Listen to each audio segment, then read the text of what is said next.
Nós vamos passar para a ministração da palavra. Eu quero convidar você a abrir sua Bíblia, por gentileza, no Evangelho de Mateus, no capítulo 3.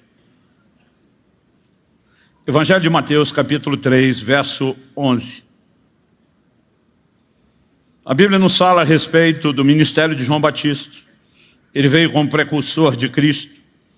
E antes de apresentar publicamente a Jesus por ocasião do seu batismo no Jordão, João Batista afirma, verso 11 de Mateus capítulo 3, eu batizo vocês com água para arrependimento, mas aquele que vem depois de mim é mais poderoso do que eu, do qual não sou digno de carregar as sandálias. Ele os batizará com o Espírito Santo e com fogo. Eu vou repetir mais uma vez.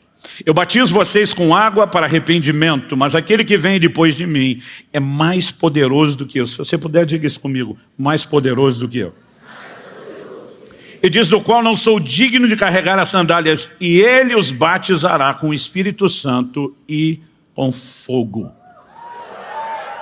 Nós precisamos perceber que João Batista surge no cenário preparando a vinda de Jesus, o ministério de Cristo. Ele é um precursor, ele vem anunciando não apenas a chegada do Cristo, mas chamando o povo ao arrependimento em todo o tempo. A ideia do propósito do seu ministério é a preparação. Mas ele está dizendo, nesse momento, eu estou batizando com água para arrependimento. Assim que Cristo se manifestasse, ele instituiria o seu próprio batismo nas águas. Esse batismo substituiria o de João, como nós vemos em Atos no capítulo 19, Paulo explicando para os Efésios, João batizou para arrependimento, Jesus já veio, instituiu dele. Mas a ênfase não é apenas que Cristo também teria um batismo em água. A ideia era, ele os batizará com o Espírito Santo e com fogo. Ou como dizem algumas versões, ele os batizará no Espírito Santo e em fogo. Então, eu quero tomar essa declaração, esse anúncio de algo que até então é desconhecido nas Escrituras e ao longo da história. Um tal de batismo que não é com água. A palavra batismo no original grego, ela significa imergir, mergulhar, colocar para dentro de. Então, o que João está fazendo na água, e parte da ideia praticada no arrependimento por ele anunciado, é o entendimento que já existia na lei de Moisés, de uma purificação. Então as impurezas, por exemplo, Deus estabeleceu claramente que com o pecado se lidava diretamente com o sangue do sacrifício dos animais, e as pessoas que haviam praticado impurezas precisavam de um rito de purificação que envolvia água. Em João no capítulo 3, a Bíblia nos mostra uma discussão entre os discípulos de João e outros judeus por causa da purificação. E o contexto é o batismo. De alguma forma eles juntaram a ideia e agora, em vez de apenas irem ao templo, pegarem a água e ali se lavarem, o batismo está sendo praticado em larga escala. E milhares estão vindo e professando publicamente seu arrependimento, entendendo a necessidade. Mas João está dizendo, quando aquele que eu vim preparar o caminho chegar, ele não apenas os levará ao que vocês estão esperando, a redenção de Israel, que envolve a redenção dos nossos pecados, mas ele os batizará com o Espírito Santo. A pergunta é, o que é o batismo no Espírito prometido, não por João, mas ele foi apenas um instrumento, a voz profética, que sinalizou aquilo que o próprio Jesus chama de a promessa do Pai. Qual seria a ótica que o próprio Cristo daria a essa declaração de João Batista? Atos capítulo 1, versículos 4 e 5. Depois da ressurreição, a Bíblia nos diz, no versículo anterior, o 3, que Jesus, depois de ter padecido, se apresentou vivo aos seus apóstolos com muitas provas incontestáveis, aparecendo-lhes durante 40 dias, cerca de 1 mês e meio, falando das coisas relacionadas com o reino de Deus. Numa dessas muitas conversas, onde Jesus está calibrando a doutrina, o ensino, a pregação dos apóstolos, o verso 4 diz assim, comendo com eles, deu-lhes esta ordem, não se afastem de Jerusalém, mas esperem a promessa do Pai, a qual vocês ouviram de mim. O que é que Jesus está falando da promessa do Pai? Em Lucas 24, 49, você precisa lembrar que o Evangelho de Lucas é o primeiro tratado escrito por Lucas a Teófilo, mas o segundo tratado, que é a continuação, escrito pelo mesmo Lucas, o evangelista, também a Teófilo, é o livro de Atos. No finalzinho de Lucas, capítulo 24, verso 49, ele registra a declaração de Jesus: eis que envio sobre vocês a promessa de meu Pai. Permaneçam, pois, na cidade até que vocês sejam revestidos do poder que vem do alto. Agora Jesus repete a declaração. E ele afirma para eles o seguinte: não se afastem de Jerusalém, mas esperem a promessa do Pai, a qual vocês ouviram de mim. Porque João, na verdade, batizou com água, mas vocês serão batizados com o Espírito Santo dentro de poucos dias. Quando Jesus fala que João batizou com água, mas que eles seriam batizados com o Espírito, não é apenas recapitular o ocorrido, é lembrar da declaração de João: eu estou batizando com água, mas virá outro que irá batizar vocês no Espírito Santo. Jesus está dizendo: a hora está chegando. Dentro de poucos dias isso vai acontecer. Então, algo que eu e você precisamos compreender quando olhamos para a palavra de Deus é que existe, eu introduzi rapidamente o assunto no domingo, mas a gente não tinha nem o tempo, nem a ênfase de explicar o que eu quero detalhar aqui, é que há duas experiências distintas com o Espírito Santo. A primeira delas, ligada à conversão, diz respeito à habitação dele em nós. O Espírito de Deus passa a habitar na vida de todo aquele que se converteu a Cristo e de fato nasceu de novo. Mas há uma segunda experiência. Ela pode acontecer junto com a primeira, ela pode acontecer logo depois da primeira. Infelizmente, alguns demoram para que eles tenham a segunda experiência. Não há uma ordem, um espaçamento, né, que Deus tenha estabelecido, mas são experiências distintas. E a segunda experiência nós chamamos de um revestimento de poder. Quando falamos a respeito do que acontece na conversão, que é o Espírito Santo vindo habitar em nós, Efésios capítulo 2, verso 22 diz que nós estamos sendo edificados para sermos morada de Deus no Espírito. Ou seja, Deus na pessoa do Espírito Santo veio morar em nós. É isso que a palavra de Deus está dizendo. Em 1 Coríntios 3,16, Paulo pergunta: vocês não sabem que são santuário de Deus? A ideia de santuário era o lugar da morada, da habitação de Deus. E que o Espírito de Deus habita em vocês. Ao que eu e você precisamos compreender, ele não veio apenas para nos tocar, ele não veio apenas nos encher num momento, ele veio para morar em nós. E esse é o grande diferencial. Porque no Antigo Testamento as pessoas já eram cheias do Espírito, elas experimentavam poder, a maioria dos dons já se manifestavam, a unção fluía, existia espaço para o sobrenatural, mas ninguém tinha o Espírito de Deus habitando dentro de si. Essa é uma manifestação exclusiva da nova aliança. E Paulo em Romanos capítulo 8, verso 9 diz: vocês porém não estão na carne, mas no Espírito, se de fato o Espírito de Deus habita em vocês. E se alguém não tem o Espírito de Cristo, esse tal não é dele. Em outras palavras, o que eu e você precisamos compreender é que o que a palavra de Deus relaciona com o ser de Cristo e pertencer a Cristo é ter o Espírito Santo. Em 1 de João, no capítulo 4, no verso 13, a Bíblia diz: nisto reconhecemos que ele permanece em nós, nós nele, pelo fato de que ele nos deu o seu Espírito. Então o Espírito Santo habitando no cristão é uma experiência que começa com a conversão, é incontestável. No entanto, o batismo no Espírito, do qual Jesus está falando, é apresentado como uma necessidade a quem já se converteu e já tem a morada do Espírito Santo, a habitação do Espírito Santo dentro dele. É muito importante que a gente faça essa distinção, né? Porque você pode olhar o próprio Jesus, João capítulo 20, verso 22, depois da ressurreição. Até porque antes Jesus consumar sua obra na cruz, que envolve a morte e a ressurreição, ninguém nascia de novo. Agora, depois da ressurreição, João 20, 22 diz que Jesus aparece aos discípulos, sopra sobre eles e diz: recebam o Espírito Santo. É para esse grupo que ele já disse, depois de ressuscitado, recebam o Espírito Santo, que ele está dizendo: vocês não vão a lugar nenhum, não se ausentem de Jerusalém, até que vocês sejam batizados com o Espírito Santo. Jesus está tratando da ideia de receber o Espírito como algo que acontece imediatamente após a ressurreição. Ele sopra e diz: recebam. Ele não está dizendo que vocês vão receber em algum outro momento. Ele está dizendo: é agora, eu estou liberando sobre vocês. E a partir desse momento, os apóstolos têm o que ele tinha prometido. Ele diz: o Espírito habita convosco, mas estará dentro de vós. Mas para esse grupo que agora passou a ter o Espírito Santo dentro deles, ele está dizendo: mas vai ter outra experiência. E vocês vão experimentar o batismo do Espírito Santo.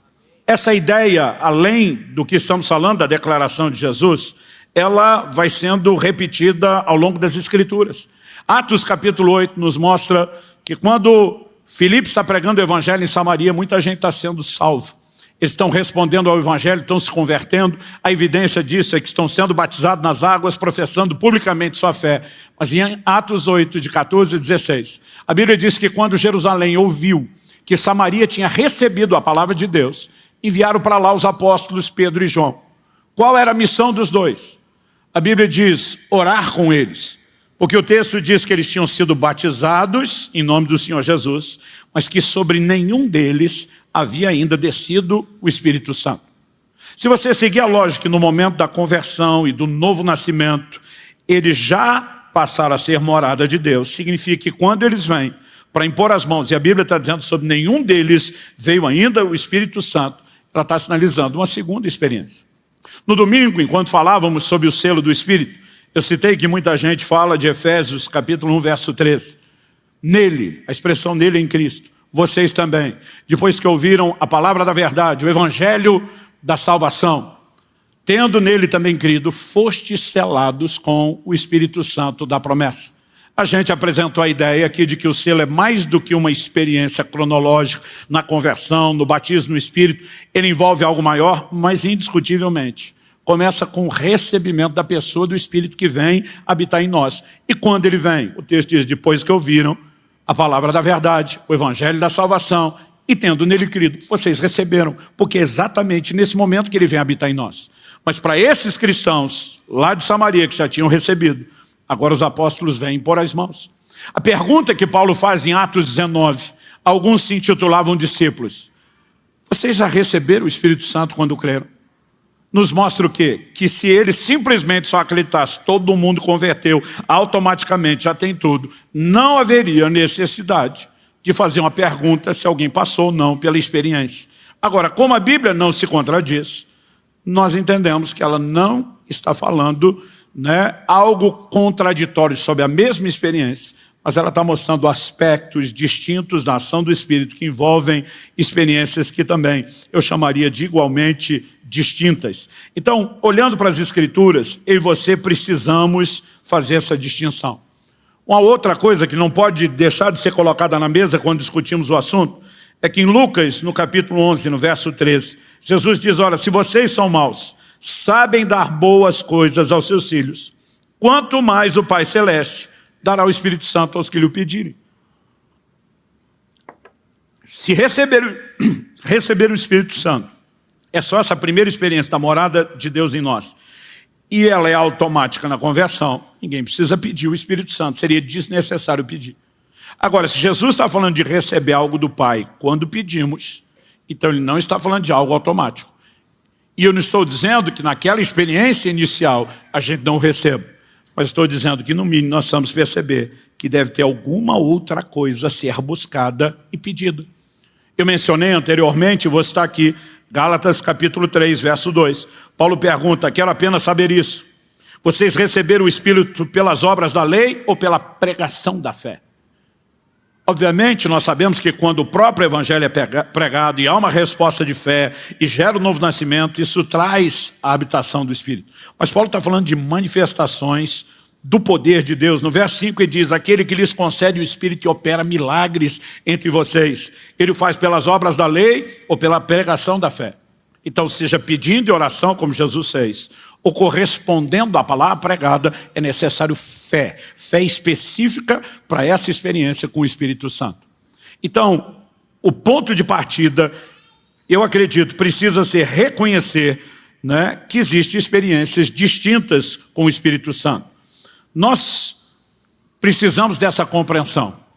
O Espírito Santo normalmente nos leva a Cristo e nos coloca em Jesus. Quando, na primeira série da mensagem, falando sobre o ministério do Espírito, nós falamos que o Espírito Santo participa da obra do arrependimento, ele participa da própria operação da fé, ele está presente no novo nascimento. Mas em 1 Coríntios, no capítulo 12, no verso 13, a Bíblia diz assim, pois em um só Espírito, todos nós fomos batizados em um só corpo, quer judeus, quer gregos, quer escravos, quer livres. Aqui ele não está falando de batismo nas águas, ele está falando de batismo no corpo. Aliás, toda a ideia desenvolvida a partir desse versículo Ele vai falar do corpo, dos membros do corpo. Toda a ideia é o corpo. Ele não está falando de batismo nas águas. Agora, ele não está dizendo que o corpo de Jesus é algo líquido e alguém pode ser mergulhado no corpo. A ideia da palavra batismo, além de mergulhar, imergir, também é colocar para dentro de. Significa que, por meio de toda a ação do Espírito Santo, na qual temos a responsabilidade de interagir, arrependimento, fé, novo nascimento, é o Espírito Santo quem nos coloca em Jesus, no corpo de Cristo, como parte da igreja. É Ele que nos introduz nessa experiência. Mas tão logo Ele nos traz a Jesus, o que é que Jesus vai fazer?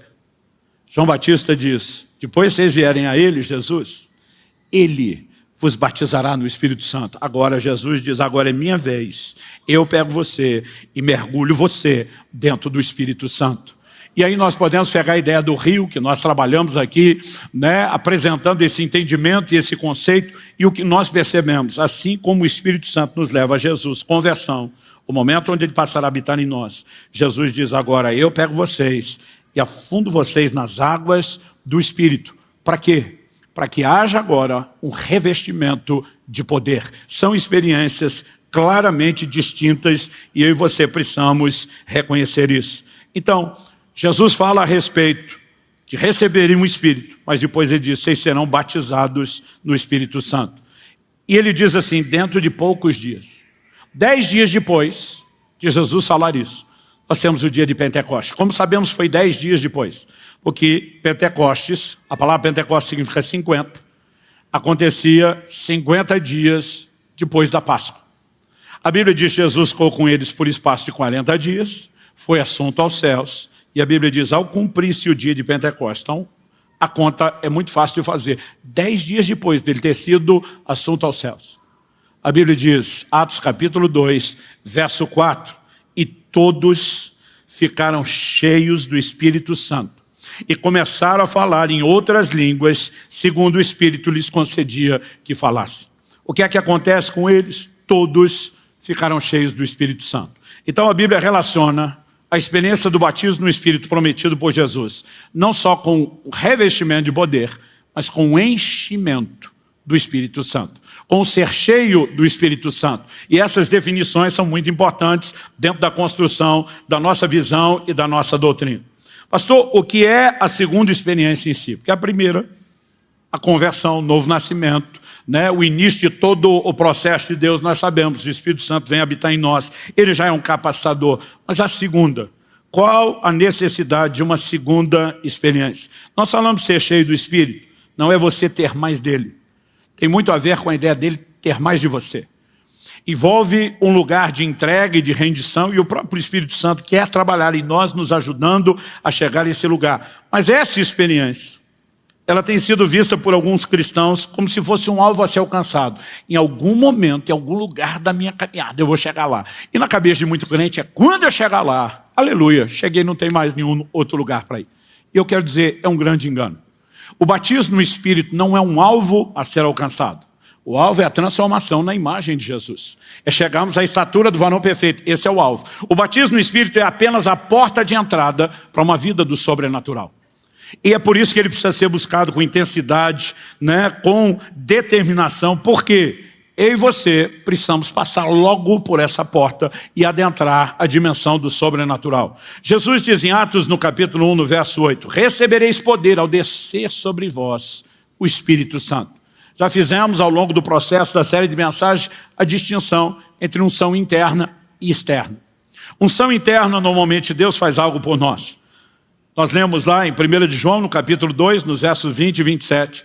Primeiro ele diz, vós tendes a unção do santo e todos têm de conhecimento. No verso 27 ele diz, e não tendes necessidade de que ninguém vos ensine, porque a unção do santo, que é verdadeira e está em vós, ela vos ensina todas as coisas.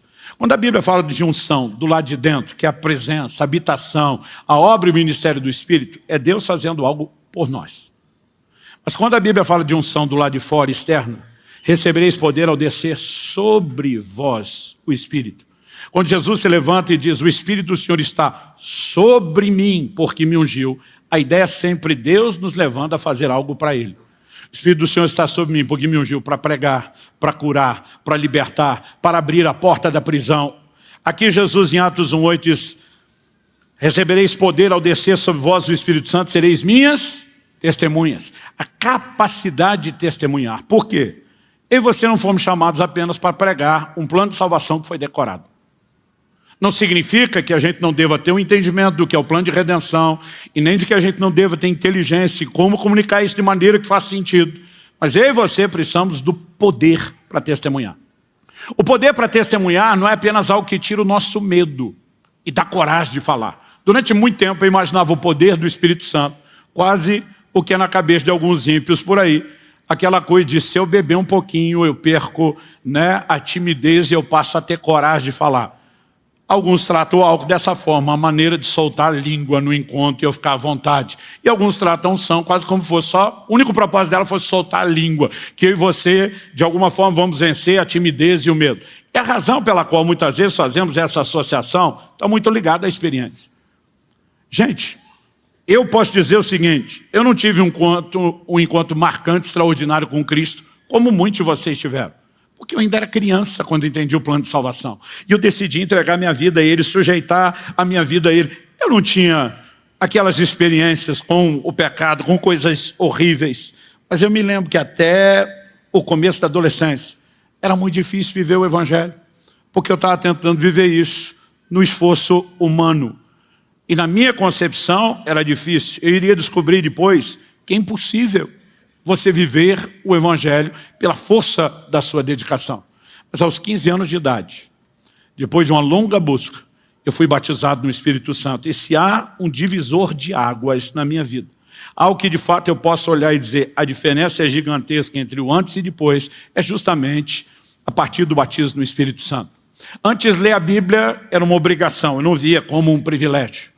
De repente, depois da experiência com o Espírito Santo, a palavra de Deus se tornou atrativa. Ela se tornou diferente, ela se tornou saborosa. Antes, orar era só na hora do aperto, no desespero, pedir algum tipo de livramento. E de repente, a vida de oração começa a ser um lugar agradável de permanecer, e permanecer por muito tempo. Sabe, eu não diferente de vocês, quando comecei a orar, não tinha muito assunto, não tinha muita coisa para falar. O duro, quando eu queria gastar tempo, eu ficava repetindo as mesmas coisas.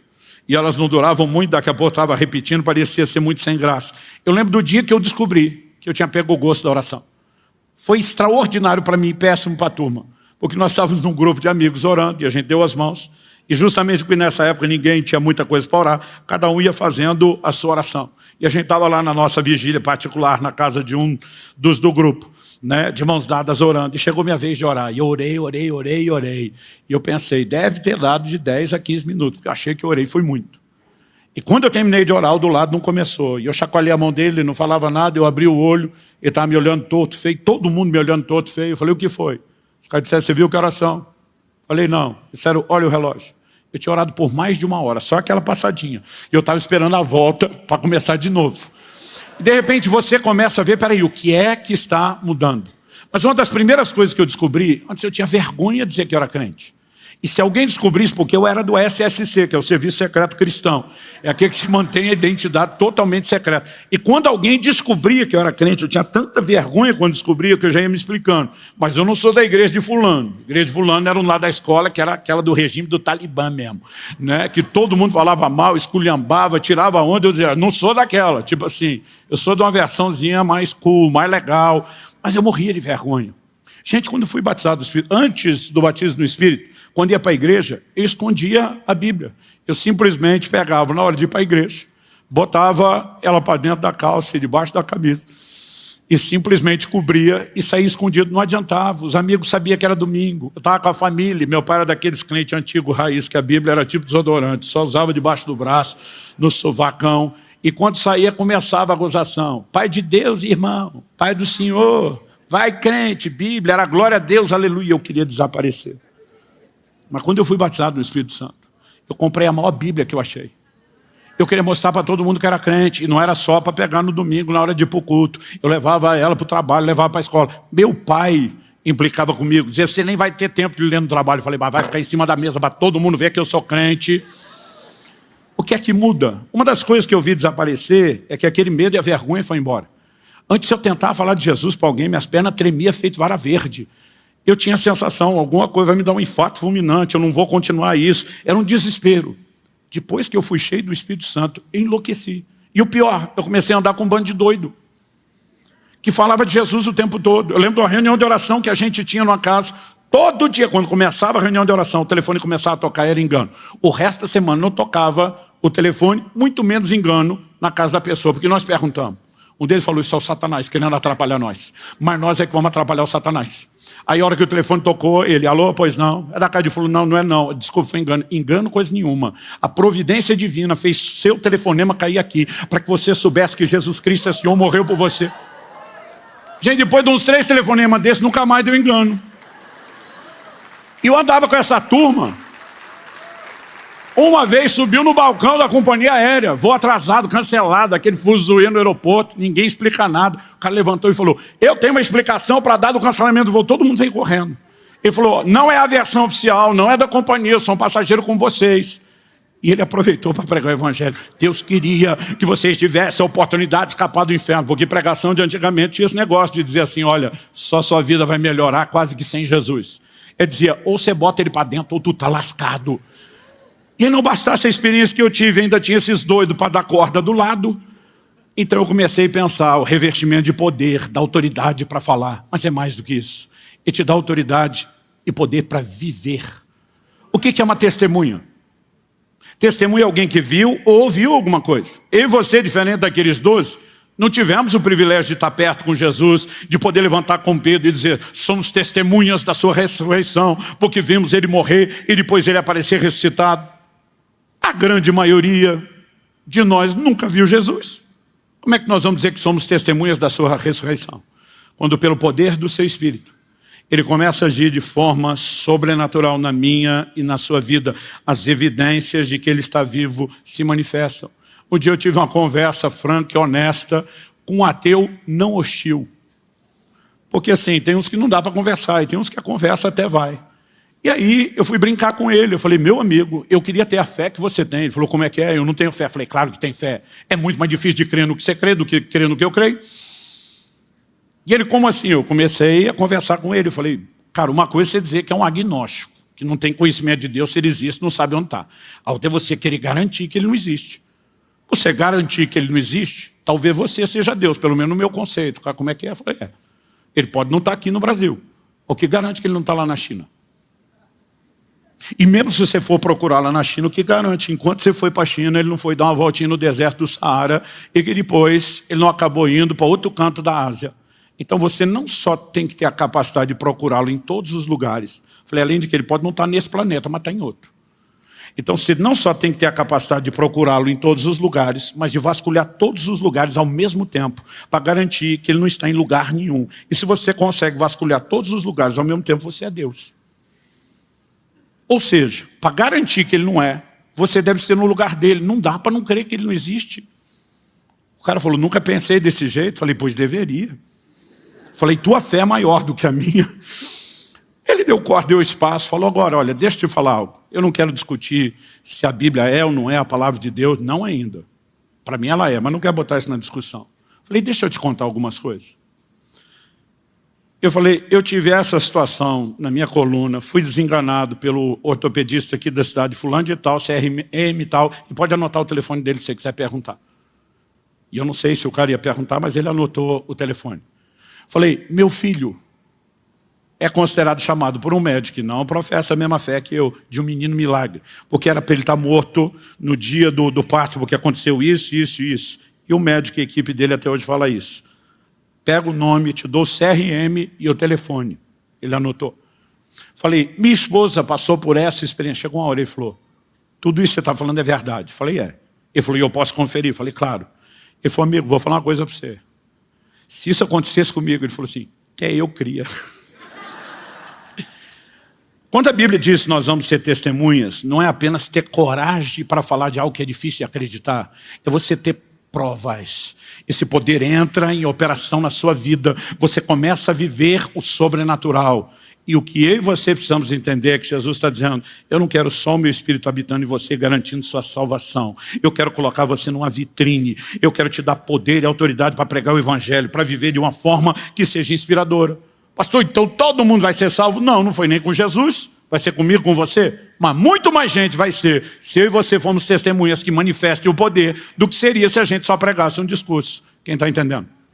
Então, precisamos compreender o que é experiência. Em essência, a segunda experiência, o batismo no Espírito, é um revestimento de poder. E ele começa com a porta de entrada.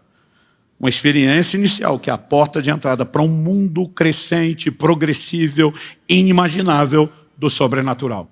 Pastor, como nós recebemos a experiência? Olhando para as Escrituras, eu vejo pelo menos 3 formas. Eu não estou dizendo que Deus não possa fazer algo diferente, mas pelo menos 3 ele deixou registrado para mim e para você saber. A primeira eu chamo de oração e busca, e foi o que aconteceu comigo. O Senhor Jesus diz, ninguém sai de Jerusalém, não vá a lugar nenhum, até que do alto sejam revestidos de poder. Quando você lê Atos capítulo 1, verso 14, você percebe que enquanto eles estavam esperando, de acordo com aquilo que foram orientados, instruídos por Jesus, a palavra de Deus diz assim, todos esses, primeiro vai dar o nome dos apóstolos, incluindo Matias, o substituto de Judas. A Bíblia diz, todos estes perseveravam unânimes em oração, com as mulheres, com Maria, mãe de Jesus, e com os irmãos dele. Ou seja, eles agora estão simplesmente esperando, orando, buscando a Deus, orando, esperando. Jesus falou, dentro de poucos dias, não falou quanto tempo. A Bíblia não dá detalhes. Outro dia alguém falou, será que eles ficaram 10 dias trancados sem sair da sala? Eu falei, eu acho um pouco difícil. A necessidade de alimento, de necessidade fisiológica, de todo o resto. Mas por pelo menos 10 dias eles estão perseverando unânimes em oração. Eu fico aborrecido quando um crente ora 5 minutos, não recebe, Deus não deve ter isso para mim. Eu digo, dava com muita fome pelo jeito, para desistir tão depressa. Oração e busca. Outro dia alguém falou, pastor, por quanto tempo eu tenho que buscar? Eu digo, até chegar lá. Simples assim. Então, a pessoa pode estar lá, ela e Deus, orando, buscando, e em algum momento a coisa vai acontecer, como aconteceu no dia de Pentecostes com aquele grupo. Mas há momentos onde a gente pode reconhecer não só o que houve no dia de Pentecostes. O dia de Pentecostes foi um resultado, pelo menos para aquele grupo, da oração e da busca. Então a gente pode dizer, houve um derramar do Espírito. É lindo quando você está num ambiente, um derramar do Espírito. O derramar do Espírito é aquele negócio que fala assim, perdeu o controle. Deus veio. É Deus purinho, veio com força, veio com intensidade, veio de repente. Eu me lembro de uma reunião onde tivemos, e foi algo para mim, talvez, o mais parecido com o que a gente lê no dia de Pentecostes até hoje. Aliás, eu não sei se os outros ouviram, mas eu ouvi o barulho do vento entrando.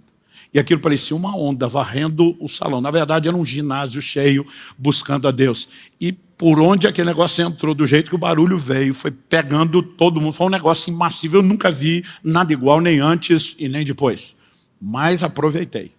Nadei de braçada aquele dia. Foi algo especial. Agora, Atos capítulo 10. A partir do verso 44, a Bíblia diz que Pedro ainda está pregando. Ele não terminou a mensagem, ele não fez o apelo, não deu tempo de chamar o povo na frente, preencher a fichinha da consolidação, nada disso. A Bíblia diz simplesmente, caiu sobre eles o Espírito Santo. Eu gosto da expressão caiu.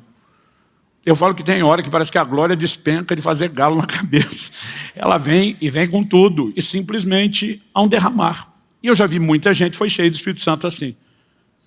Não dá nem para medir qual era a intensidade da busca, mas parece que estava no lugar certo, na hora certa, né? E de alguma forma foi tocada. Mas a Bíblia também nos mostra.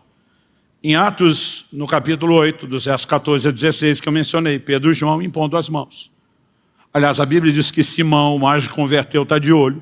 E a Bíblia diz que ele viu que pelas mãos deles era comunicado o Espírito Santo, as pessoas recebiam. Em Atos 19, Paulo, quando pega aquele grupo que se intitulava discípulos lá em Éfeso, e os batiza na água, e a Bíblia diz que eles foram cheios do Espírito Santo, eles passaram, né, naquele momento em que foram cheios do Espírito Santo, estou fazendo referência aqui a Atos 19, verso 5, passaram também a profetizar. Quando eu olho para isso, eu fico pensando, poxa, a Bíblia fez questão de registrar que Paulo impôs as mãos sobre eles, assim como Pedro e João fizeram. Então, nós temos oração e busca. Um indivíduo está lá sozinho e diz, eu e Deus, eu estou nessa. Existem momentos onde há um derramar do Espírito Santo. Existem momentos de imposição de mãos. É por isso que eu disse que ainda que nós vamos ter uma oração geral, crendo num derramar, nós também vamos ter imposição de mãos. Pastor, se a experiência não acontecer hoje, eu acho interessante a gente saber que tem que lidar com probabilidades. Mas normalmente quando quem me pergunta isso, minha pergunta de volta é: e por que não pode acontecer hoje? Porque parece que a pessoa já está esperando que não aconteça de novo. Se a gente recebe o Espírito pela pregação da fé, e eu e você só cremos que nunca é o dia, a gente pode estar empurrando desnecessariamente uma experiência. Você sabe quem são as pessoas mais fáceis de ser cheias do Espírito Santo? O cara que acabou de converter, que não entende nada, que ninguém botou minhoca ou abobrinha na cabeça dele, que não ensinou conta, que não falou nada. Parece que esses caras estão prontos. Você bota a mão na cabeça, o cara desanda a falar em língua, dá para o que aconteceu comigo? Porque nem sabe o que é aquilo. Mas às vezes o crente ele fica tão cheio de preocupação, talvez ele mesmo quer garantir, não, se não acontecer, eu preciso ter um plano para não duvidar de Deus, mas já está duvidando antes do plano. Antes do plano de não duvidar ser colocado em execução, ele já está. Então minha primeira pergunta é: por que não? Você que está orando e crendo, hoje pode ser o dia. Pastor, o senhor está garantindo? Não. Mas até que termine, não dá para garantir que também não é. Agora, o que eu entendi foi minha experiência. E eu vou dizer para você, para mim era frustrante. Porque eu ia na frente, o povo orava, punha as mãos. E eu costumo dizer, repetir sempre isso: o ruim não é você ir na frente, não ser batizado do Espírito Santo. O ruim é você ir o da frente, ser o de trás, ser o da direita, ser o da esquerda, ser. E você tem a sensação que sobrou só você. Eu às vezes eu falava para Deus: qual é o seu problema comigo? Agora, há muitas coisas que podem ajudar ou atrapalhar. Eu, por exemplo, sempre fui uma pessoa racional demais. O pau pode estar quebrando, mover de Deus, milagre acontecendo. Eu sempre penso mais do que a maioria. Eu lembro de uma reunião que eu estava ministrando em Porto Seguro, na Bahia. E eu dei uma palavra de conhecimento. Não é que a coisa aconteceu do nada. Eu falei: olha, Deus está tocando uma mulher agora. É uma mulher, não é homem. Você vai sentir um calor muito forte no seu ouvido esquerdo. E está curando o seu ouvido esquerdo agora. A palavra de conhecimento veio, eu falei e ia voltar a ensinar. Eu pensei, talvez seja um otite, uma dor no ouvido, alguma coisa assim. Uma mulher levanta e vem correndo para frente gritando. Ela era surda desde os 3 anos de idade, daquele ouvido, porque perfurou o tímpano. E ela está dizendo: eu fui curado, eu já estou meio desconfiado. Porque às vezes você fica assim: não, a dor de ouvido é mais fácil do que a surdez. A gente tem essa bobagem. Só que enquanto ela está ali contando a história e eu estou levemente desconfiado, uma outra corre para frente. E ela quer falar, ela quer contar. Eu digo: o que a senhora quer? Ela falou assim: eu era quase que totalmente surda. Os aparelhos auditivos já não funcionavam mais. Quando eu vi ela dando testemunho, eu falei: se a senhora era surda, como é que eu vi? Ela falou: moço, leitura labial. Eu: desculpa. Continua. Ela falou: quando ela falou que Jesus curou, eu falei: se está aqui curando surdo, eu também quero, e meu ouvido abriu. Eu falei: ok, só um pouquinho. Alguém conhece essa mulher, pode me provar que ela era mesmo surda? O pastor dá um puxão na minha camisa por trás e diz: é minha irmã, cara, pode deixar ela falar. Aí eu olho e falo assim: parece que tem. Eu quase não vi a surdo ser curado. Começa um atrás do outro. Eu falei: não sei, hein? Será que estão me trolando? E a gente tem essa dificuldade às vezes. Eu tenho essa inclinação. Então, eu imaginei um monte de coisa. Eu botei um monte de filtro de como deveria ser a experiência. A maioria de nós, depois que é batizado do Espírito Santo, você fala assim: alguém devia ter me explicado que era mais simples. Porque o que vem de glorioso, poderoso, extraordinário é depois da experiência. E a gente fica exaltando a experiência. Então, há algumas coisas, obviamente, se a gente ensina, compartilha melhor, ajuda, sim. Outras atrapalham. Se você falar: pastor, parece que o derramar do Espírito não aconteceu, ou aconteceu naquele outro lado da igreja que eu não estava, cheguei depois, sentei no lado errado, que parece que ele não caiu igual, ou impuseram as mãos sobre mim, mas pastor, todo dia um cara falou para mim: todo mundo que impõe as mãos sobre mim não é ungido. E eu falei: uau, o problema está com todo mundo, menos contigo.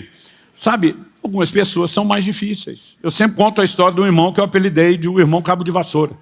Porque eu dizia, orar com ele um cabo de vassoura era a mesma coisa. Ele permanecia lá duro, imóvel, sem nenhuma expressão de sentimento. Primeira vez que fui pregar na igreja dele, no final da mensagem falei sobre ser cheio do Espírito Santo, chamei à frente quem não era. Acho que uma meia dúzia veio à frente, não era muita gente, a igreja era pequena. Mas quando eu orei, o pastor não pensou assim: 6 foram batizados. Ele pensou: 100% de resultados. E aí ele encosta em mim e falou, cara, tem um irmão da minha igreja que está há muito tempo esperando pelo batismo do Espírito Santo, mas não chegou lá. Ele falou, parece que você tem uma graça. As pessoas querem inventar coisa e explicação. Aí, você não oraria com ele? Eu falei, traz ele amanhã. Ele falou, não, ele está aqui. Eu falei, está aqui? Tá. E não veio receber oração? Ele, pois é. Essa hora que alguma coisa te diz assim, encrenca. Eu falei, não veio por quê? Ele falou, é uma longa história. Mas ele está meio decepcionado, já cansou de receber oração. Está lá no fundo, vestido assim, foi entregando o cara para mim.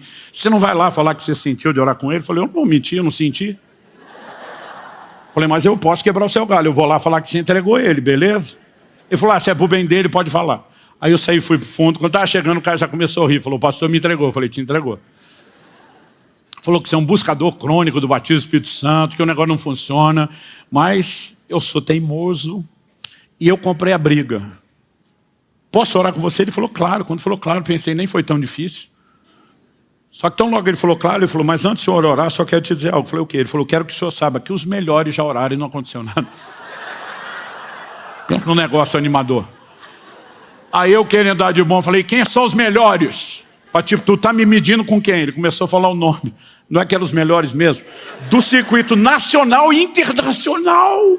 Eu falei, todos esses homens, mulher de Deus, botaram a mão na sua cabeça. Aham, meu pastor é bem relacionado. E não aconteceu nada. Ele falou, fica à vontade. Irmão, eu orei, fiz cara de fé, bati o pé no chão, gritei. E não aconteceu nada. Eu voltava a cada 2, 3 meses naquela igreja, eu mirava ele. Se você não vier pedir oração, eu vou atrás de tu. E acho que ele já pensava, lá vem o pobre do pastor.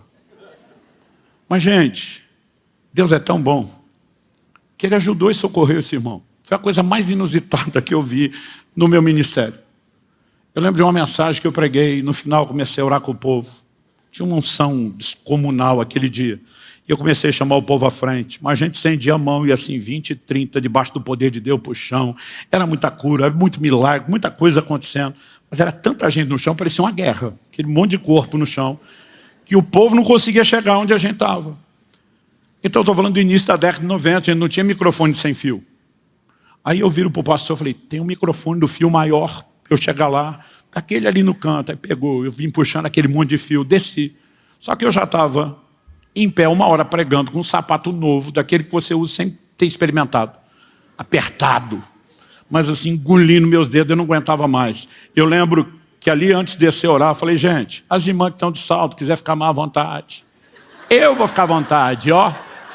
Ranquei o sapato, fiquei de meia. Lembro até hoje, uma meia salmão, Adri.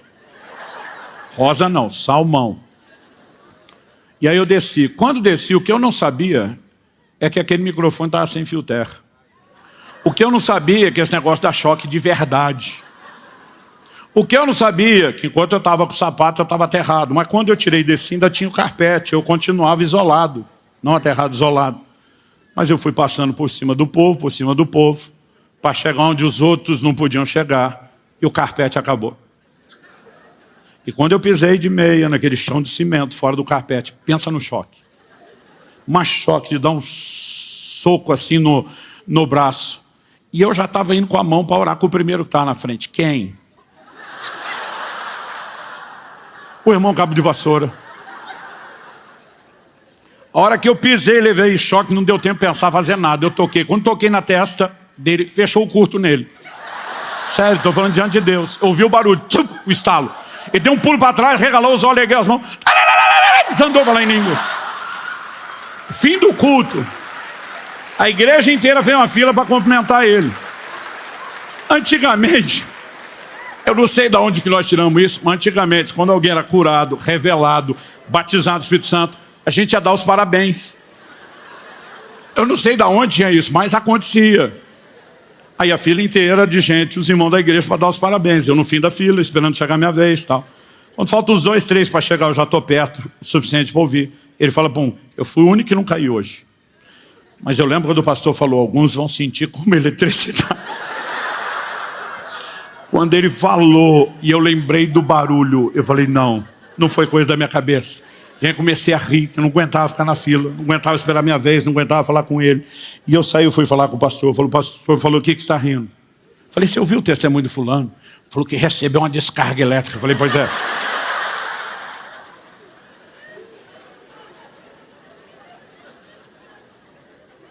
O microfone do fio grande, o pastor botou a mão na cabeça, porque ele sabia do que ele não tinha me avisado. O sem fio terra. Falei, aquele que você não me contou, que eu tirei o sapato, que acabou. Eu falei, alguém tem que contar para ele que aquilo não foi o Espírito Santo. O pastor falou, eu não vou falar. Falei, se você não falar, eu falo, alguém tem que falar. Ele olhou para mim e falou assim, Subirá, calcula a probabilidade estatística. Depois de tanto tempo que a gente está orando, clamando por esse cara que está emperrado, que o motor não pega de jeito nenhum. Tem um problema no motor de arranque dele. Ele falou, qual a probabilidade de você aparecer hoje com o sapato que você está usando a primeira vez, que você não testou, que você não aguenta mais, na hora de orar com ele, dele não conseguir chegar, dele ser o primeiro, dele estar exatamente no final do carpete, e ele foi falando, eu comecei a pensar a probabilidade estatística, falei, difícil. Ele falou, a descarga que ele sentiu pode não ter sido sobrenatural, mas Deus usou. Falei, estou com você nessa. Falei, eu também não vou falar não. Gente, durante uns 2 anos ia naquela igreja.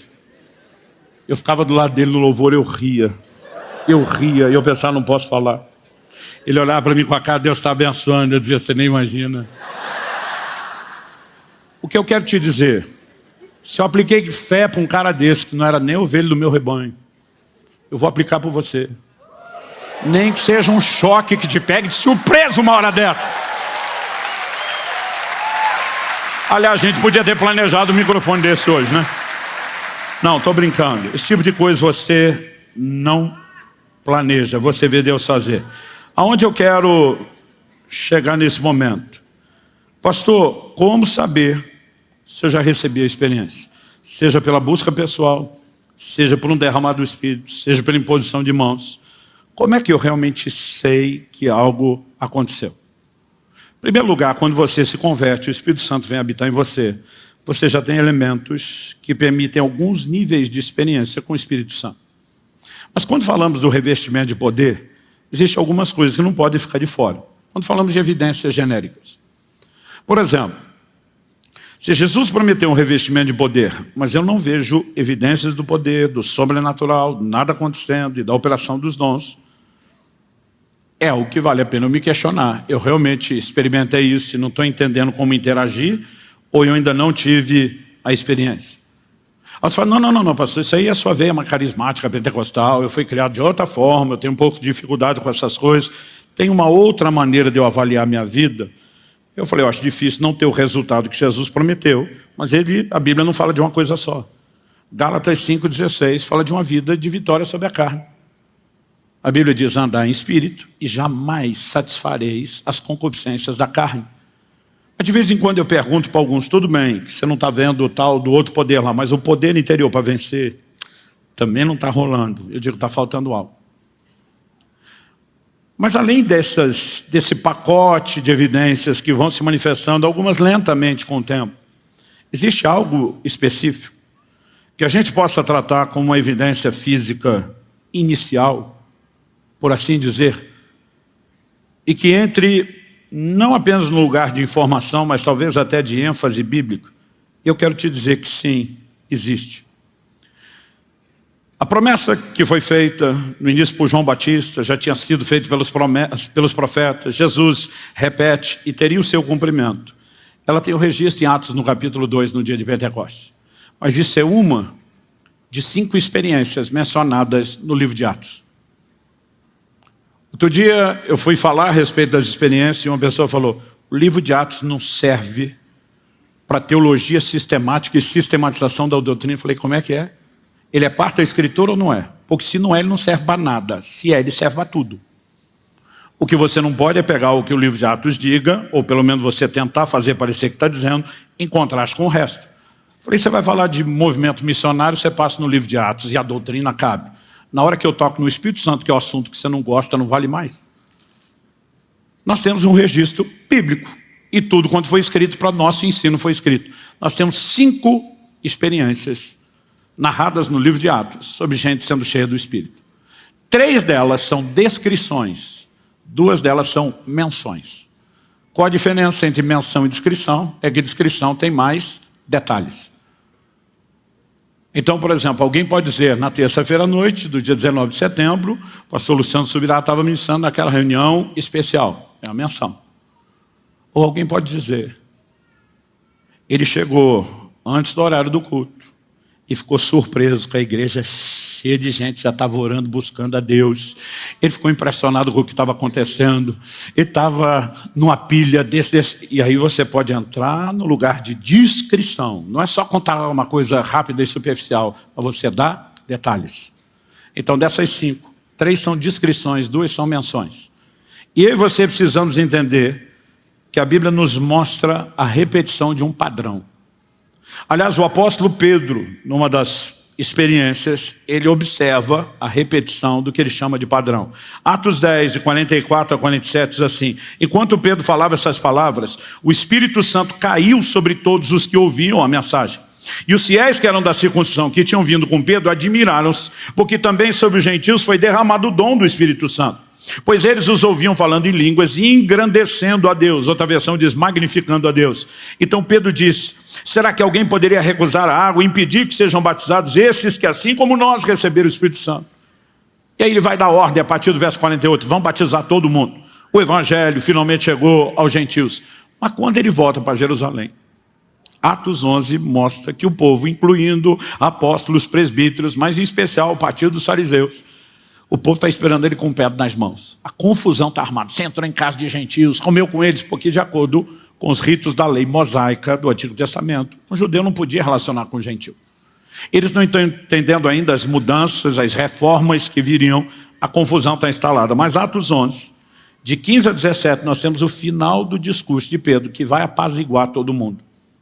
Ele diz assim: quando comecei a falar, Atos 11, de 15 a 17, o Espírito Santo caiu sobre eles, como também sobre nós, no princípio. Você pode repetir isso comigo? Diga, como também sobre nós, no princípio. Só mais uma vez, como também sobre nós, no princípio. Agora é o que ele diz: então me lembrei da palavra do Senhor, que ele está falando de Jesus, quando disse: João, na verdade, batizou com água, mas vocês serão batizados com o Espírito Santo. A mesma promessa havia para eles. Ele diz: lembrei que isso é para todo mundo, é para todo mundo que vai converter. E aí ele diz o seguinte: pois se Deus deu a eles o mesmo dom que tinha dado a nós quando cremos no Senhor Jesus, quem era eu para que pudesse resistir a Deus? E todo mundo se apazigou, glorificou a Deus, amém, aleluia. Então é isso, o evangelho não é só para os judeus, também é para os gentios, mas o que Pedro identifica? A repetição de um padrão. Caiu sobre eles, como também sobre nós no princípio. Quando você vai avaliar as experiências, eu falei que 3 delas são descrições e 2 são menções. Vamos começar com as descrições. Atos 2. Ao cumprir-se o dia de Pentecostes, de 1 a 4, estavam todos reunidos no mesmo lugar. De repente veio do céu um som como de um vento impetuoso, encheu toda a casa onde estavam assentados. Apareceram distribuídas entre eles línguas como que de fogo, as quais pousaram sobre cada um deles. Todos ficaram cheios do Espírito Santo e começaram a falar em outras línguas, segundo o Espírito lhes concedia que falasse. Veio do céu um som como de um vento impetuoso. Encheu a casa, estava sentada. Apareceram distribuídas entre eles línguas como que de fogo, as quais pousaram sobre cada um deles. Deixa eu explicar algo para você. O tempo todo tem gente que me para, não só em fim de culto, de reunião, às vezes aeroporto, restaurante: pastor, ora por mim. Eu digo: pelo que você quer que eu ore? Quero que o senhor ore por transferência do seu dom. Eu costumo olhar para as pessoas e dizer: gente, eu creio em transferência. A transferência é o que não depende de nós.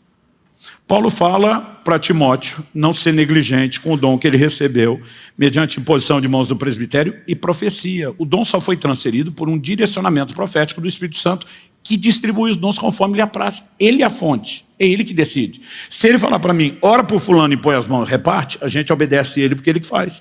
Isso não significa que eu possa sair escolhendo para quem que eu quero dar. Aí eu tenho que explicar para as pessoas, dizer: presta atenção, sua fonte não sou eu, sua fonte é o Senhor.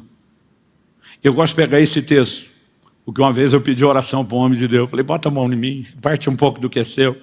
Ele falou: no dia de Pentecostes foi visto uma chama de fogo sobre cada um. Ele falou: presta atenção, você tem sua própria chama, você não precisa da minha. E disse, se Deus quiser misturar na sua um pouco da minha, Ele que faça.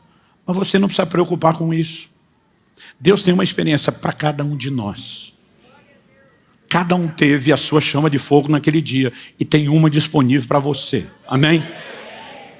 Mas o texto diz que foram cheios do Espírito e começaram a falar em línguas. No dia da casa de Cornélio, quando Pedro está pregando, nós acabamos de ler o texto de Atos 10. Houve ruído como que de vento? Não. Foram vistas línguas como que de fogo sobre a cabeça de cada um deles? Não. Mas a Bíblia diz que quando eles foram cheios do Espírito, eles não só falaram em línguas, mas magnificavam, engrandeciam a Deus. Do dia de Pentecostes, a gente não vê explicitamente o magnificar ou engrandecer a Deus, apesar que alguns que os ouviram na sua língua, os ouviam falar da grandeza de Deus. A gente pode tentar fazer uma associação para alguns, mas você não tem tudo igual. Aqui tem ruído como que de vento, línguas como de fogo, aqui tem o magnificar a Deus, que ali parece que não teve. Qual é o ponto comum? E passaram a falar em outras línguas, conforme o Espírito Santo concedia que falasse. Atos 19, a terceira descrição. A primeira é Atos 2, a segunda é Atos 10, na casa de Cornélio. Terceira descrição.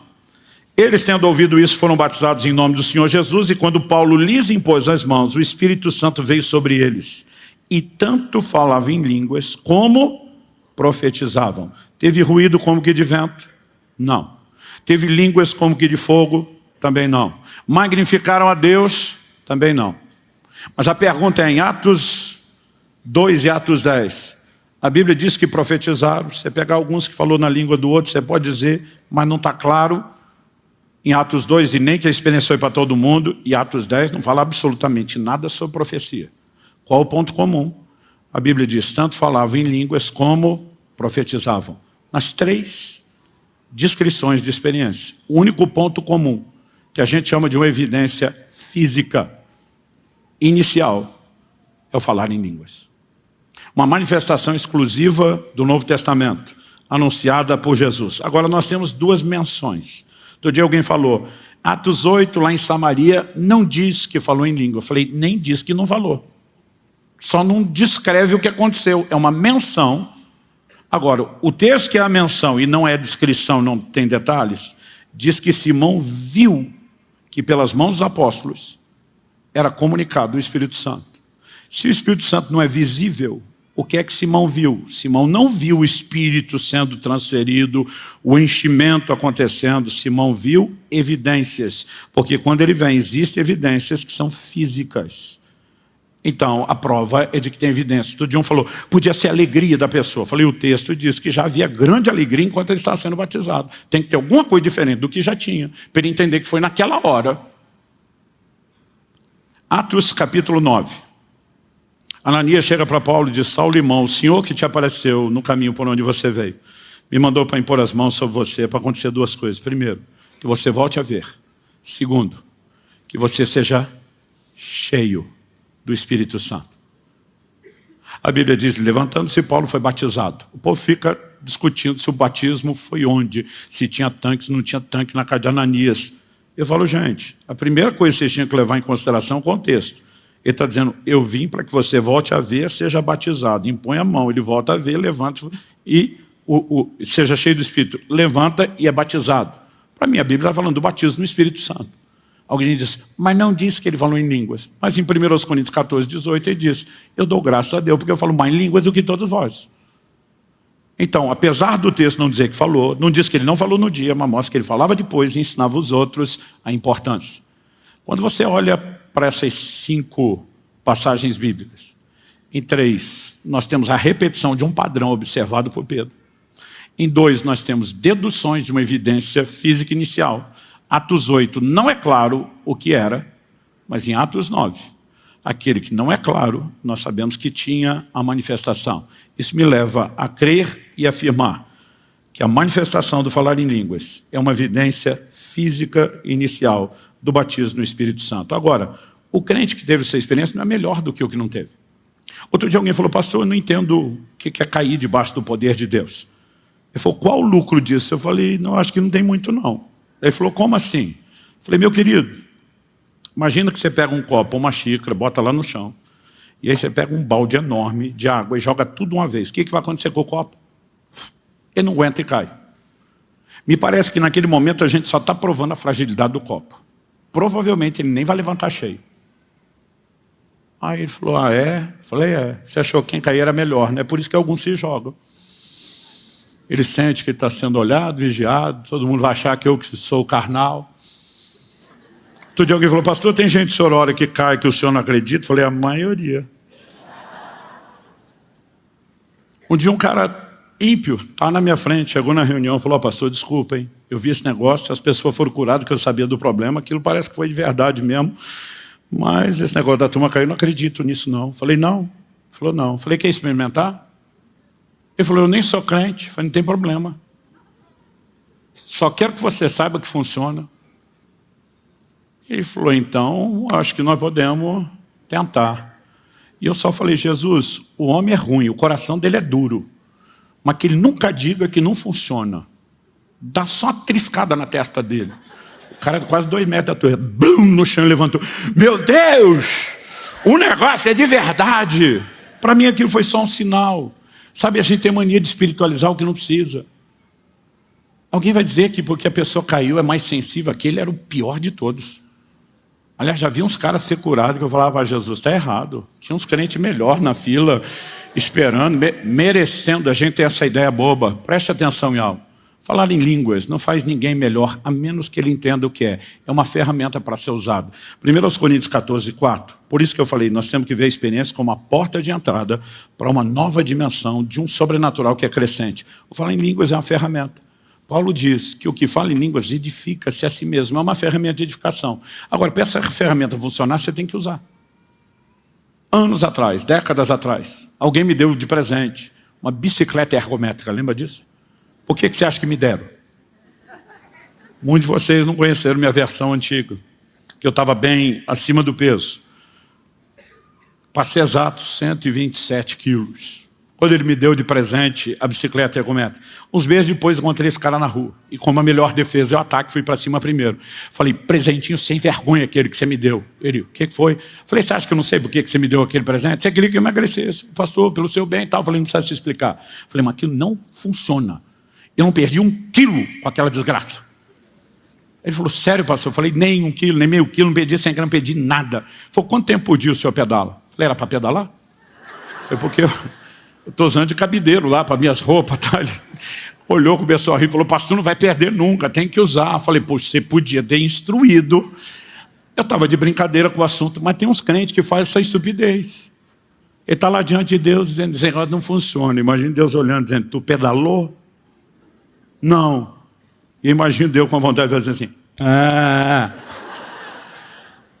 O crente que falou em língua não é melhor do que o que não falou. Aliás, conheci muito crente que nunca falou, que eram piedosos, homens e mulheres de Deus. Nem se essa coisa de tentar comparar e medir por isso. Agora eu fico pensando, se esses que não falaram e não usaram a ferramenta de edificação já são top, eu fico imaginando, imagina, se ainda usasse algo que ajudasse a melhorar ainda mais.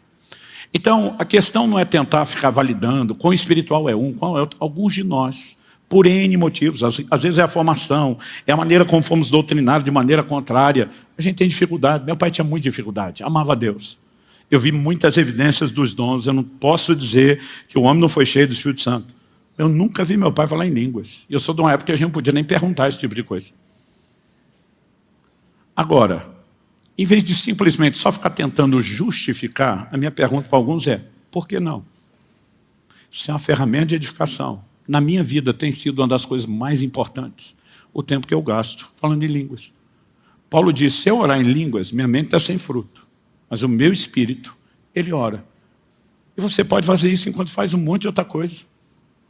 Eu estou lá pagando 1 hora de cardio no elíptico. Louvor, adoração, comendo. Dele orar em línguas. Muitas vezes estou na estrada, dirigindo. Domingo, terminei aqui o 4º culto, entrei com aquele no carro, vamos para São Paulo, foi uma viagem de última hora, não dá para fazer de avião. Eu aproveito momentos como esse para orar e para orar tudo que eu puder. Não precisa ser só aquela hora que você consegue trancar no quarto. É lógico, quando eu estou num ambiente público, às vezes estou num avião, tem gente sentada do lado, se eu orar em línguas altas, eu estou me tirando uma camisa de força. Também não precisa, né, desse tipo de coisa. Mas às vezes estou ali baixinho, resmungando. De vez em quando o cara do lado diz o quê? Não, nada não, senhor, desculpa. Estou pensando aqui meio alto, desculpa, tá? Se o senhor quiser falar outra coisa, a gente conversa, mas até agora não tinha falado nada não. Aí eu volto a orar. E você pode, quanto mais entra nesse lugar, descobrir que tem benefícios extraordinários. Eu não vou falar sobre isso agora, escrevi um livro inteiro sobre falar em línguas, tem um curso inteiro sobre isso, quem quiser, corra atrás depois. O que eu quero é que a gente vá para os finalmente. Vamos orar. Antes de orar, eu quero dar uma instrução, algumas instruções que vão servir para todos. Em primeiro lugar, há uma provisão e uma promessa, uma provisão sobrenatural por conta de uma promessa. Pedro, no dia de Pentecostes, disse, para vós é a promessa, para os vossos filhos, para aqueles que estão longe, para quantos o Senhor nosso Deus chamar. Desde que meus filhos nasceram, Kelly e eu fizemos um acordo. A gente dizia, não vamos orar em línguas na frente deles quando eles são crianças, porque eles não entendem.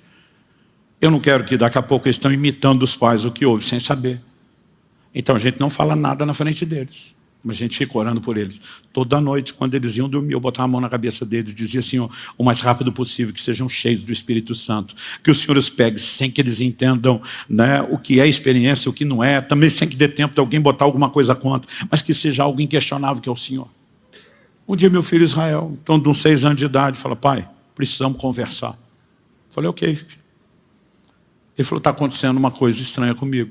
Eu falei, é mesmo, filho, o que é? Ele falou, sabe quando a gente está orando e vai orando, e quando o senhor vai orando bastante, tem aquele momento que vai ficando gostoso a oração? Eu falei, sei. Ele falou, nessa hora está acontecendo uma coisa estranha comigo.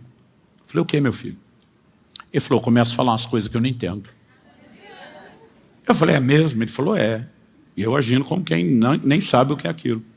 Foi interessante, filho. Ele falou, pai, eu estava pensando aqui, será que a gente pode ter um momento de oração?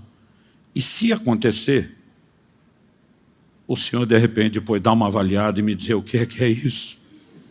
Eu falei, podemos, filho. Vai que acontece, né? E aí nós dobramos o joelho e começamos a orar. E ele naquela entrega, aquela busca apaixonada. Daqui a pouco esse menino estampou, falar em línguas, do jeito que eu nunca vi ninguém orar. E eu estou olhando aquilo e dizendo, Deus, o senhor pegou mesmo o menino. Minha filha estava com seus 6...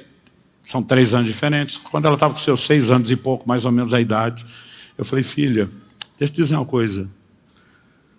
Pode acontecer que em algum momento desse, quando você está no seu tempo com Deus, na oração, que você sinta uma coisa meio diferente na oração. Ela falou, tipo, falar umas coisas que a gente não entende. Eu falei, o senhor está por fora, já está acontecendo. Eu falei, Jesus, o senhor pode fazer isso, mas nós aplicamos fé. Para nós é a promessa, para nossos filhos. Minha esposa, ela estava na oração e busca. Ela não recebeu no derramar, ela não recebeu na imposição de mãos, mas Deus a visitou. Eu tenho ouvido muita gente contar a experiência, teve um sonho. E no sonho ela falava em línguas. E alguns acordaram falando, outros acordaram com medo de ser só um sonho. Há muitas formas e maneiras, mas nós precisamos crer. Há uma provisão sobrenatural para cada um de nós. Deus não faz acepção de pessoas. Então, em vez de, porque não aconteceu ainda, você ficar justificando que não vai acontecer nunca mais, você tem que se perguntar, por que não vai acontecer a partir de agora? Segunda instrução. Alguns que se converteram e vieram de uma experiência com o mundo espiritual, principalmente com o recebimento de espíritos, eles ficam com um certo receio do Espírito Santo. Eu quero te dizer, ser cheio do Espírito Santo é a coisa que você mais precisa. Porque Jesus disse que depois que o espírito o imundo sai de alguém, ele vê a casa vazia, arrumada, adornada, mas vazia. Ele diz, vou voltar e vou trazer companhia, outros 7, e a Bíblia diz que o estado vai ser pior. A libertação se consolida não é com a saída do que é ruim, é com o enchimento do que é bom. Então, quem mais precisa disso é quem veio desse mundo, dessa experiência. Agora, alguns ficam naquele medo. Por quê? Ele trata o Espírito Santo quase como fosse incorporar o que ele incorporou. E não tem nada a ver uma coisa com outra. Presta atenção, você não corre o risco de receber nada ruim. Jesus disse, se vocês são maus, sabem dar coisas boas aos seus filhos, se pedir pão não vai ganhar pedra, se pedir peixe não vai ganhar serpente ou escorpião, quanto mais, Lucas 11:13, o Pai Celestial não dará o Espírito Santo aos que pedirem. Pedir o Espírito Santo não vai ganhar outra coisa. Pedir o Espírito Santo não vai ganhar demônio, não vai ganhar espírito ruim, nada disso. Ele está dizendo, eu estou comprometido a dar o que você pediu e não a coisa pior em troca. Então nós precisamos acreditar nisso e perder o medo da experiência.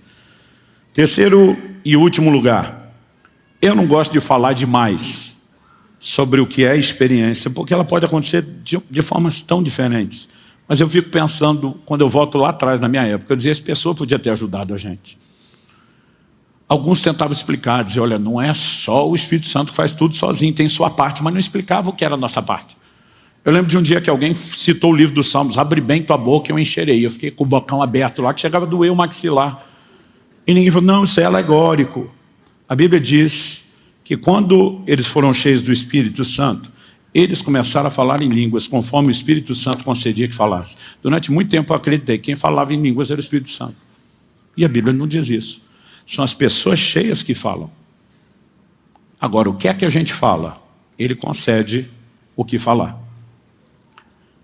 E quando a gente tem a experiência de ser cheio, por mais maravilhosa que seja, gente, eu estava num ambiente de um derramar do Espírito Santo, mas eu vinha no processo de oração e busca. Quando finalmente eu fui cheio do Espírito Santo, eu passei 3 dias, eu posso dizer assim, até 3 noites, porque eu mal queria dormir. Eu não parava de falar em línguas. Eu lembro de uma ocasião que nós estamos passando bandejão lá no evento, a comida era da bandejão, e eu fui pedir para o cara que eu queria um pouquinho mais de alguma coisa. E a hora que eu tentei falar, comecei a falar em línguas, eu chorei, ele chorou, e eu não consegui dizer, não me deu mais comida, eu também não queria mais comer. Foi algo extraordinário. Agora, por mais extraordinário que tenha sido, as pessoas perguntam, pastor, o senhor duvidava daquilo? Eu digo, claro, pensa num negócio que não faz sentido, o que é que eu estou falando? E o pior não é isso. O pior é que às vezes estou ali falando, chorando, mas minha mente pensava, quanto é que foi o jogo ontem? Aí eu dizia, sai da minha cabeça. Aí eu continuava lá, estou aproveitando, daqui a pouco eu pensava numa pizza de frango com catupiry. Aí o diabo vem nessa hora e fala, se isso fosse de Deus, você não estava pensando nessas coisas terrenas. Aí você pensa, acho que não mesmo. Só que a parte boa que eu era um adolescente. E essa é uma época que você é bem inconsequente a dizer, mas tá bom pra caramba. E para mim isso bastava. Por que eu estou dizendo isso? A Bíblia diz que somente está sem fruto. Não é somente que está no comando, não é ela que está no controle. Mas o Espírito concede a fala. Então não é ele que vai falar, ele não pega a sua boca à força, mas ele inspira. Ele simplesmente traz uma linguagem diferente. Mas ela vai fluir por meio de você. Então, não gosto de gente que força demais. Outro dia um falou para mim, não, pastor, é que tem uns que tem problema no motor de arranque, a gente tem que dar o tranco. Falei, eu prefiro não. Se for para dar o tranco, deixa que Deus dê. Que ele dê um choque a alguém, que ele faça alguma coisa que precisa. Mas o que eu quero pedir a você, se encha de uma determinação. Eu tenho uma promessa, é a vontade de Deus para mim. Tenho uma provisão, eu tenho a minha chama. E eu vou buscá-la, eu vou correr atrás dela até que eu receba. Então, para aqueles que chegam na igreja, fazem parte de todo um processo, nós temos de membresia, a gente tem um retiro de integração, onde a gente ora, impõe mãos, e muita gente já se resolve ali no começo. Mas tem alguns que escapam, sobrevivem.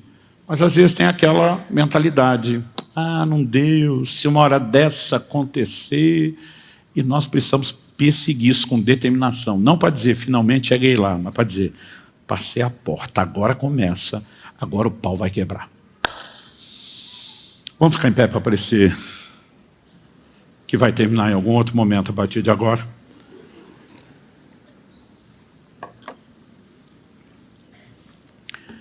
Antes de orarmos por aqueles que não tiveram experiência, essa não é a noite só para quem não teve a experiência. Em Atos no capítulo 4, nós vemos o mesmo grupo de apóstolos que já tinha tido o enchimento de Atos 2. A Bíblia diz que enquanto eles oravam, todos foram cheios do Espírito. Tremeu o lugar onde estavam reunidos. Nós sempre podemos ter novas experiências de enchimento com o Espírito Santo. Particularmente acredito que algumas delas podemos ter experiências que nunca tivemos. Nesse dia não teve ruído como que de vento, não teve línguas como que de fogo, mas a Bíblia diz que o lugar chacoalhou. Só Deus sabe o que pode acontecer comigo, com você. Eu me lembro de um evento que eu vim participar em Curitiba, eu morava no interior. Mas eu sabendo o que ia acontecer, fominha, mas vim. E não vim mirando no homem de Deus que ia ministrar, embora fosse um exemplo, uma inspiração para mim. Eu estava dizendo ao Espírito Santo, eu sei que o Senhor planejou algo especial. E a hora que o Senhor mover, eu estou lá, eu estou na espera. Gente, eu não consigo descrever. Porque eu sempre vivi aquela lembrança extraordinária do primeiro dia. A experiência daquele dia foi tão boa quanto o primeiro. mas um pouco melhor. E Deus simplesmente me fazia lembrar disso, dizendo, eu não quero só que você volte a ter aquilo que teve, eu quero que você tenha o que você ainda não teve. Embora a gente quer dar um foco especial na oração genérica e depois exposição de mãos, para quem ainda não carrega as evidências e manifestações do enchimento, do revestimento de poder, primeiro, todo mundo tem que saber, se entregou a vida a Cristo, se você de fato se posicionou em fé e nasceu de novo, o Espírito Santo já está dentro de você e isso é algo extraordinário. Mas quando você combina não só ter habitação, mas o revestimento de poder, e com essas duas coisas você ainda entende o que nós vamos falar domingo, de como deixar Ele te guiar e te liderar, isso se torna uma química explosiva. Então, eu quero que você ore e clame a Deus de coração, assim, como se não houvesse amanhã. Como se tudo dependesse só de hoje, só dessa oração que você vai fazer. E mais importante do que sentir, são as evidências, os resultados que vêm depois. Quando as pessoas perguntam, pastor, o que o senhor sentiu? Eu falei, sentia nada. Eu simplesmente destampei a falar umas coisas que eu não entendia, eu não conseguia parar. Eu chorava emocionado porque coisas estavam mudando dentro de mim. A minha forma de pensar começou a ser reprogramada naqueles 3 dias. Eu de repente passei a sentir um amor por Jesus. Uma fome pela palavra dele. Uma vontade de conhecê-lo que eu nunca tinha sentido. Mas eu não chorava pela experiência. Eu chorava pelo que estava acontecendo dentro de mim. Mas os resultados começaram a se tornar cada vez mais intensos e evidentes e tudo mudou. Mais importante do que sentir. Eu não sei por que quando a gente ora e põe as mãos, tem uns que parece que um raio caiu, o cara apaga debaixo do poder de Deus, não sabe o que aconteceu. Outros não sentem nada. Eu não sei explicar por que não. Aliás, eu sou do time de quem quase nunca sente nada. Mas o mais importante não é o que você vai sentir no momento. É o que vai ser liberado. É o que vai ser desencadeado. Os céus estão abertos, eu diria que o céu está baixinho. A nuvem já está assim, quase encostando na sua cabeça. E eu quero que a gente comece sem ter um tempo específico.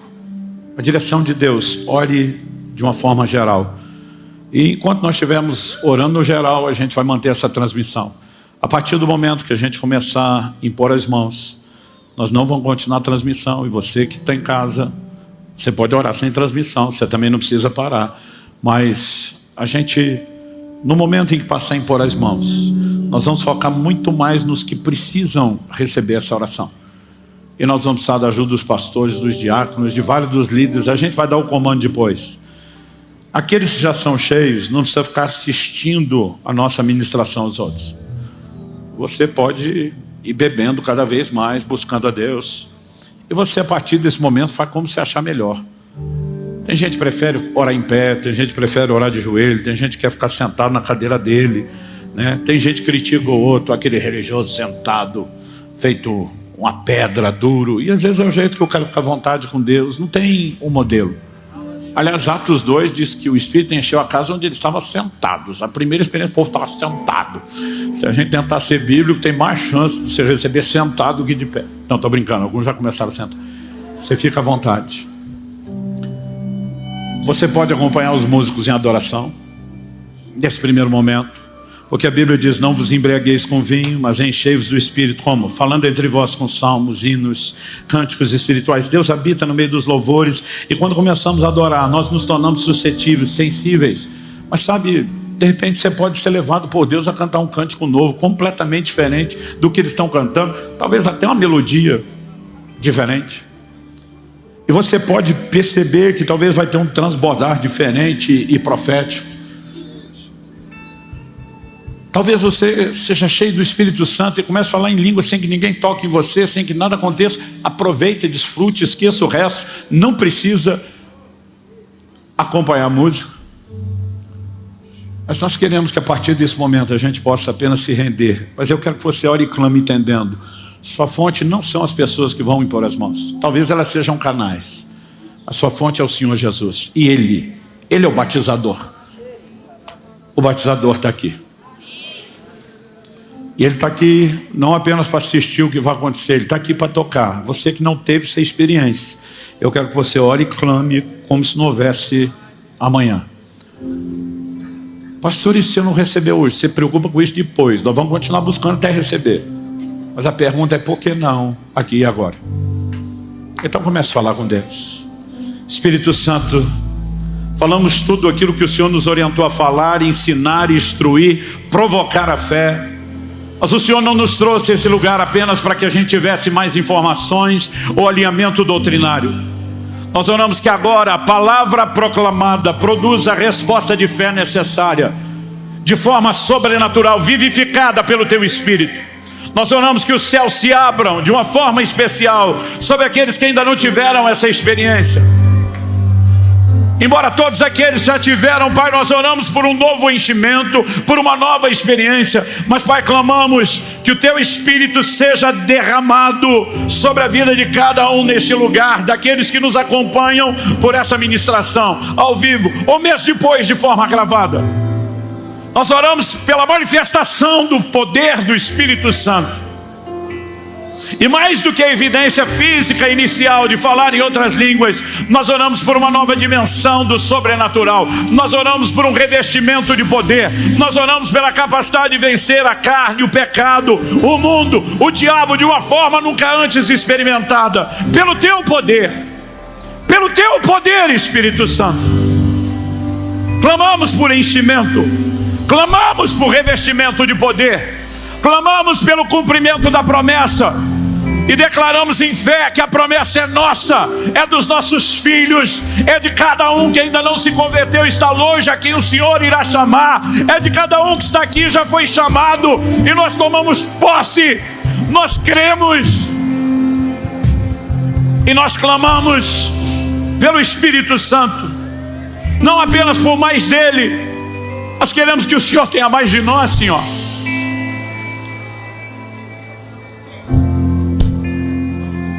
Vem sobre nós.